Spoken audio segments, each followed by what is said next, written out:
Hey everyone, Lisa Salvatore here with the energy of the first week of September as we get on towards the new moon in Virgo on September 6th or 7th, depending on what part of the world you're in.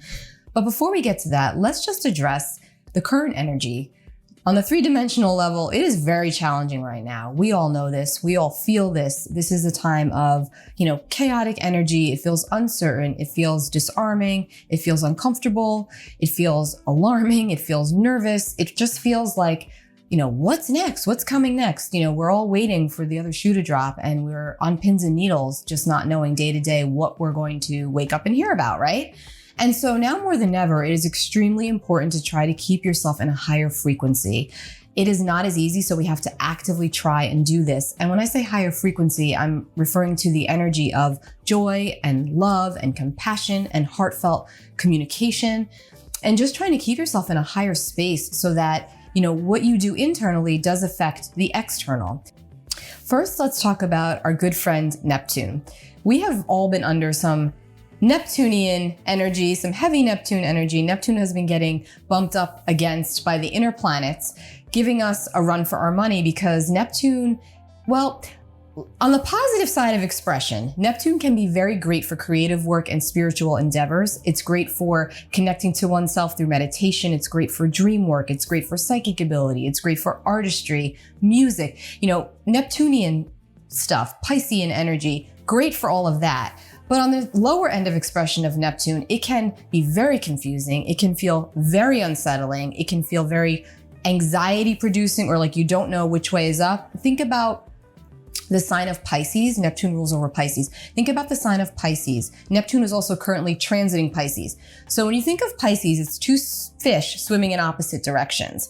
So that's Neptunian energy. It can feel like that. It can feel very nebulous. It can feel like you're underwater trying to talk, a full sentence to make someone understand what you're saying. And it just isn't coming out, obviously, because it can't.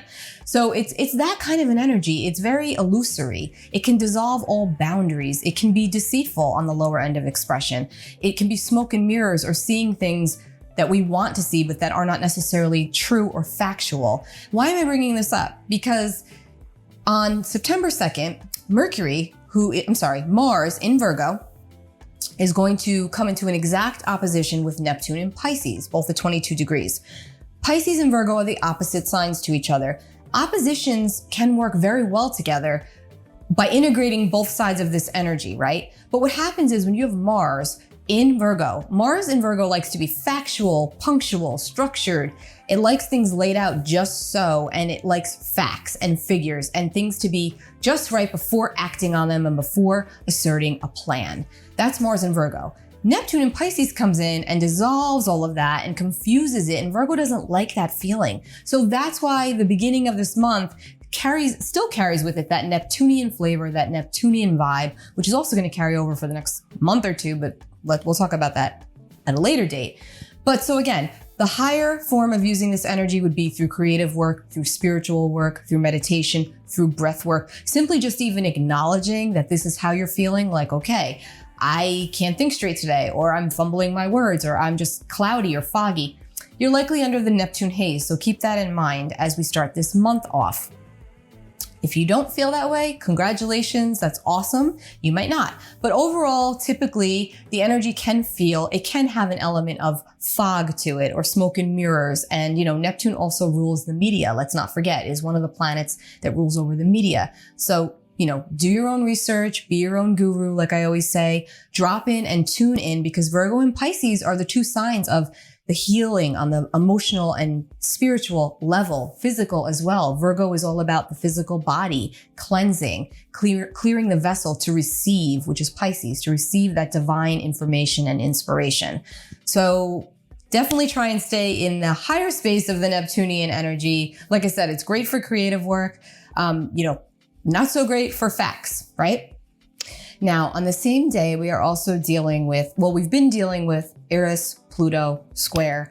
And on October 9th, we're going to have the 5th square of that energy. But we've been dealing with it. We've been under it for quite a while. And on September 2nd, the same day as the Mars-Neptune opposition, that Eris-Pluto square is going to get triggered or activated by the moon, which will be in Cancer. Now, when the moon is in Cancer, it is definitely more emotional. It is more moody. It can be more irritable and cranky, and also just to be looking at things from a much more sensitive space and place. So that moon will be igniting that Eris-Pluto square. And so you think about, Eris is the goddess of discord. She represents being heard at all costs, wants to use her voice. Doesn't matter what type of chaos can ensue. But the ultimate end game for Eris is to be heard, is to have her point be known. So with Pluto, squaring Pluto, who's the god of the underworld, which is all about deconstructing in order to reconstruct, and that is done through a slow process, right? When we've got this Eris-Pluto square and then it's being kicked off and activated by this moon in Cancer, we could see that play out, and we have been seeing this play out as protesting around the world, right? Think about it, the people, the power of the people, that's Aquarian energy, Jupiter and Saturn, both in Aquarius, representing the people. And here's Eris using her voice to be heard. And then with Pluto, it's governmental, because Pluto in Capricorn is all about government, right? So this is just one way this could play out collectively, but think about what this could mean personally for you and what you may be struggling with to be heard about or to break down so that you can rebuild it. So this could come up for you around that time as well. So overall, the beginning of September can start off in a very sensitive and introspective way. So just know if you're extra emotional, extra wishy-washy, extra feely, this is likely why. Then on September 6th or 7th, depending on where you are in the world, we will have our new moon in Virgo. It will be at 8:51 p.m. Eastern Standard Time. It's at 14 degrees, 38 minutes of Virgo.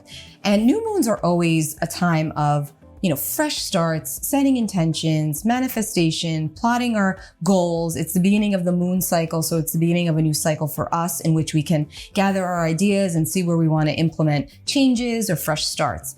And in the sign of Virgo, it's very positive because Virgo is the sign of order and structure and cleansing and healing. Virgo loves to serve. Virgo loves to make things better. Virgo loves to solve problems. So this could be a great energy, a great new moon for finishing something that was started a long time ago that you maybe lost steam on, because Virgo can be very organized and get us, get our ass to the grass basically under this energy. Really awesome to mention that this new moon is in an almost exact trine to Uranus. So it's a very supportive aspect to the creative genius planet of Uranus, the planet of breakthroughs and of the higher mind. Remember, Virgo is ruled by Mercury, which is the lower mind, and Uranus is the higher mind, the God mind. So together, great ideas can come through during this new moon energy. Inspiration, because it's a trine, so it's a supportive aspect, remember. Intuitive insights coming in left and right, enhanced intuition, rapid changes, opportunities coming up out of nowhere. Great energy surrounds this new moon, could surround this new moon, but it's almost like you have to take it as it comes in or else you could lose it, right? So it's almost like the Wheel of Fortune. You just that wheel is spinning and you may get a lucky break, but you have to take it because it's Uranus and it's fast and it doesn't wait for anybody. It just does what it needs to do and you're either going or you're not, right? It's a time of, leaving your comfort zone, maybe taking some risks that you might not have thought of doing earlier, because Virgo is a pretty safe sign. But with this trine to Uranus, it will allow you to kind of step outside of that safety zone for a more positive result in whatever it may be that you're working on, right? Or working through. We've also got a grand air trine around this new moon, which is great for new ideas, new thoughts, new ways of thinking, new ways of solving problems, creative ideas. It's a Mercury at 10 degrees of Libra, trining Saturn, and I think it's Ceres and the North Node. Yes. So again, this is ideas and information around technology, the food supply, very innovative. It's very, very inspiring. And it shows that it's also very futuristic. So this is an idea of good things to come through using this constructive energy. Now, yes, there's a lot of good here around this time, but I also want to mention again that the volatility of this energy is very, very pronounced. Aside from that Eris-Pluto square being activated by the moon in Cancer at the beginning of the month, Venus is also going to come along and square that Eris-Pluto square. So there's going to be a T-square. So it's going to trigger the Eris-Pluto square around this new moon as well. So again, there could be some indication of within personal relationships, right? Because Venus is, how we connect. So it could be within our relationships. It could be some arguing between friends, family, It's probably happening already. It's definitely pronounced though, and it could be more fiery and more dramatic and not as diplomatic, even though Venus will be in Libra at this new moon, will be in Libra, but still it's not as diplomatic as we would like with a Libran energy. So just be mindful of that there is definitely this energy still very present and everyone is feeling it. So when you get triggered, when you get sparked, you want to be sure that you're thinking things through and that you're taking a breath and practicing the pause, because you don't want to flip out and end up in a bad situation, whether it's out there in the world or in your own home. It doesn't matter. You just want to be mindful of this. Not to be, a Pollyanna, but I do truly feel, and I have been saying this, that no matter what's going on right now, regardless of the chaos, regardless of what's happening, I truly do feel that we are going to come out of this in a much higher space. And it is going to take effort and it is going to be difficult and there are going to be losses along the way. And that is just the reality. But at the end of the day, I truly feel and believe that this is going to bring us to a new earth and to a new space, which is needed. It's necessary. We're due for it. So keep that in mind as you're going through these times of uncertainty. And I'm being totally real with you guys when I say that I have my times too. When you don't see me for a while, it's because I'm tending to the inner world. So, I'm working with my clients. They come first.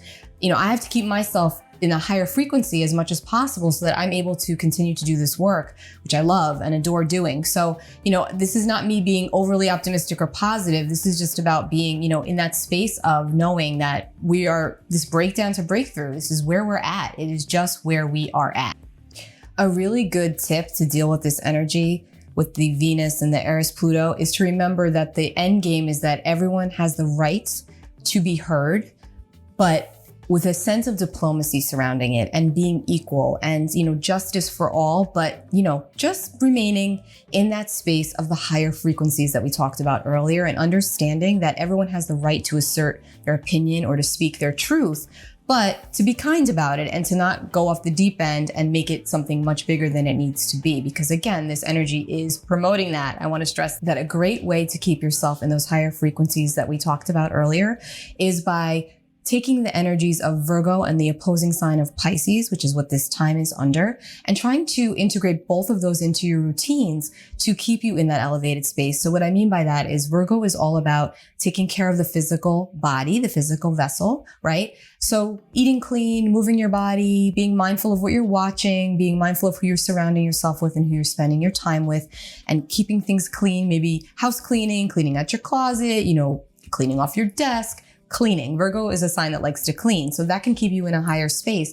And then also integrating the energy of the opposite sign of Virgo, which is Pisces, which is all about tending to the spiritual. So Virgo is tending to the material and Pisces is tending to the spiritual.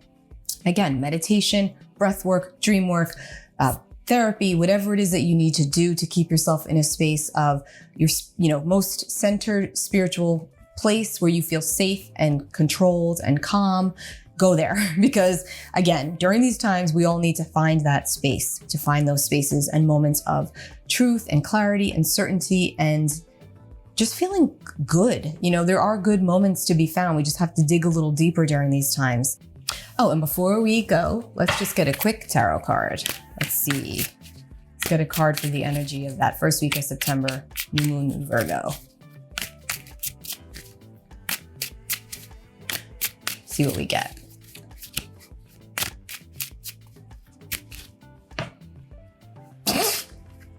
Sorry, I don't mean to laugh. The Death card. You saw me shuffle. That was not planned. This is the card that Pluto rules, okay? Now, this is not necessarily physical death, so don't panic. This is all about metaphorical death. This is about taking away the old to bring in the new life. That's what Pluto does. It strips away all that isn't working anymore, the decay, to bring forth new life. So think of this as a positive card of transition and transformation, both personally and collectively. I see this card come up a lot for people when they're making big changes, and I know that a lot of people are making big changes right now, ending relationships, moving, lots of big changes. So that's what the Death card speaks to on the personal level. And collectively, obviously, we are seeing very Plutonian themes playing out of that deconstruction to reconstruction. So overall, I'm going to take this positively, okay? The death of the old to make way for the new life, okay? And more advanced, highly, let's say, better than what it was before. Again, take care of yourselves, guys, and I'll be back with another video soon. Bye.